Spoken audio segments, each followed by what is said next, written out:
où les chefs d'État africains se succèdent sans jamais oser remettre en cause l'ordre établi, une femme a choisi la franchise, la provocation, et la vérité crue. Son nom, Nathalie Yan. Surnommée la « Dame de Sochi », après un discours qui a enflammé l'Afrique et fait trembler Paris, elle est devenue un symbole de résistance contre le néocolonialisme, et une figure centrale du panafricanisme moderne. Mais qui est-elle vraiment? Pourquoi son nom suscite-t-il autant de passion et de haine? Quel secret, quelle lutte, quelle contradiction se cache derrière cette militante qui, en quelques années, a marqué l'histoire des relations franco-africaines?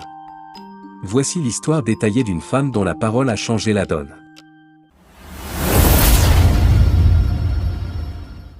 Nathalie Yan est le 22 juillet 1969 à La Chaux-de-Fonds, en Suisse, dans une famille mixte. Son père camerounais, venu en Europe pour ses études, est un intellectuel engagé, et sa mère suisse, institutrice, passionnée par la culture africaine.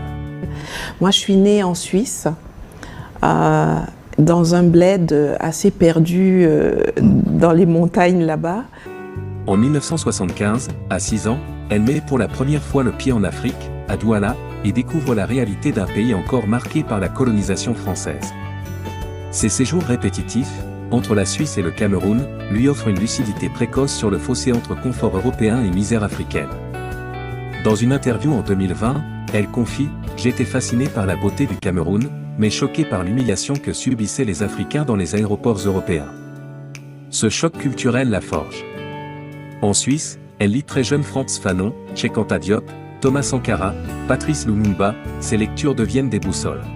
Je suis quelqu'un qui lit beaucoup, donc j'ai découvert les Marcus Garvey, les Webb du Bois, Nkrumah, Fanon, Césaire. Revenue en Suisse à l'adolescence, elle s'oriente vers des études en gestion d'entreprise à l'université de Lausanne. Elle obtient un diplôme en management international. Déjà, ses professeurs notent son goût pour le débat, elle s'illustre dans les clubs étudiants par ses discours enflammés, notamment sur le colonialisme et les relations Nord-Sud.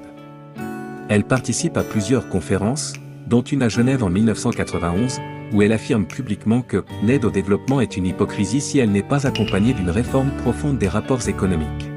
Les pays d'Asie ont appris à commercer avec les investissements directs étrangers, alors que nous, on nous saoule avec l'aide publique au développement. Résultat, aujourd'hui, eux, ils sont BRICS et émergents, et nous, nous sommes des mendiants qui sommes très fiers d'être qualifiés de pays pauvres très endettés.